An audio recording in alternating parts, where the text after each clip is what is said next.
Hello दोस्तों, नमः शिवाय। दोस्तों आज मैं आपको माँ बंगलामुखी देवी की साधना के बारे में बताऊंगी। माँ बंगलामुखी देवी जो है माँ जो 10 विद्याओं की 8वीं विद्या माना गया। जो 10 विद्याएं हैं, महाविद्याएं हैं, उनमें से 8वीं माता के रूप में इन्हें जाना जाता है। और ये माँ जो है हरिद्रा झील से पैदा हुई हैं। भगवान विष्णु ने माँ तपस्या की थी क्योंकि पृथ्वी पर थोड़ा सा उथल पुथल होने लगी थी। तब भगवान शिव के पास गए भगवान विष्णु। तो भगवान शिव ने कहा कि ये उथल पुथल तो माँ शक्ति ही दूर कर सकती हैं। तब भगवान ने वहाँ बैठकर माँ त्रिपुरा सुंदरी की आराधना करी। माँ त्रिपुरा सुंदरी ने प्रसन्न होकर एक तेज उत्पन्न किया, जिससे जो है माँ का मतलब कहते हैं जन्म हुआ है। तो ये जो तेज उत्पन्न जब हुआ, तब ये जो झील, जिस झील पर बैठकर उन्होंने तपस्या की थी भगवान विष्णु ने, वो हरिद्रा झील थी, यानी कि हल्दी की झील थी। तो ये कहा जाता है इन माँ को पीले वस्त्र हैं, पीली मिठाई या पीले फल हैं, पीले फूल अति प्रिय हैं। और इनकी जो है अगर किसी मंत्र का जाप करते हैं तो हल्दी की गांठ की माला से करते हैं तो माँ बहुत प्रसन्न होकर अपने भक्तों को आशीर्वाद देते हैं। और ये कहा जाता है ये देवी की जो भी उपासना करता है ये शत्रुओं का विनाश करती हैं और शत्रुओं की बुद्धि भी ठीक करती हैं, ताकि वो उनके भक्तों को परेशान ना करे। और किसी की वाणी प्रभावशाली नहीं है तो इनकी पूजा करने से उस व्यक्ति की वाणी जो है प्रभावशाली बनती है और वाद विवाद की प्रतियोगिता में भी जीत हासिल होती है। या फिर कोर्ट कचहरी का मामला हो या तांत्रिक विद्या हो या नेगेटिव एनर्जी, सब दूर हो जाती है।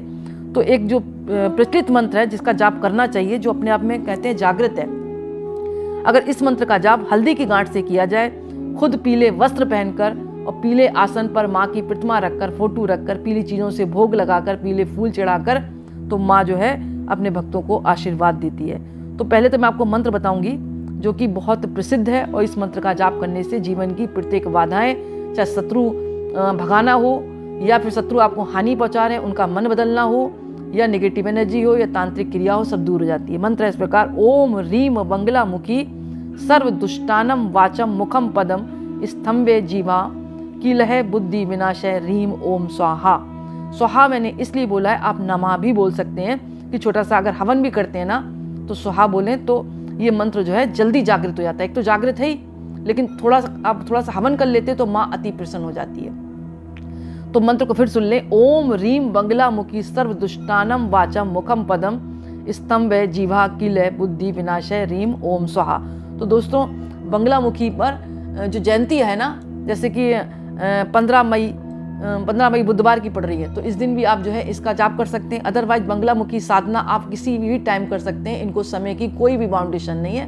माँ की आप विधिवत पूजा करें, पीली चीज़ों से करें और खुद भी पीले वस्त्र पहनें। और दोस्तों अगर आप व्रत रखते हैं, मतलब व्रत रख के पूजा करते हैं, पूजा का कोई नियम नहीं, आप किसी दिन भी कर सकते हैं। ऐसा नहीं कि आप जो है बंगलामुखी जयंती है, माँ का जन्म हुआ है तो उसी दिन आप करें, ऐसा नहीं, आप किसी दिन भी कर सकते हैं। लेकिन गुरुवार का दिन चुने या शनिवार का दिन चुने तो अति उत्तम है।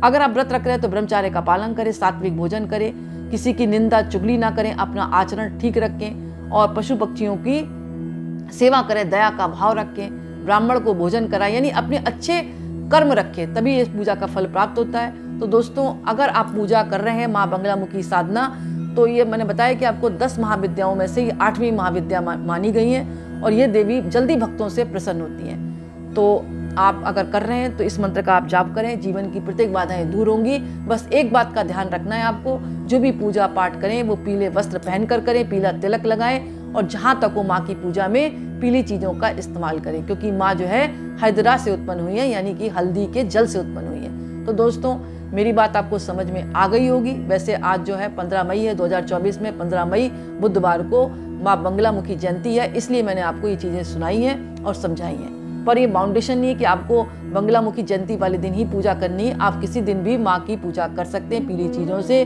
और माँ अति प्रसन्न होती है और अपने भक्तों को आशीर्वाद देती है। तो दोस्तों आज का वीडियो मैं ही समाप्त करती, पसंद आए तो लाइक करें, दूसरों को शेयर करें और कमेंट्स में नमः शिवाय जरूर लिखें। बहुत बहुत धन्यवाद।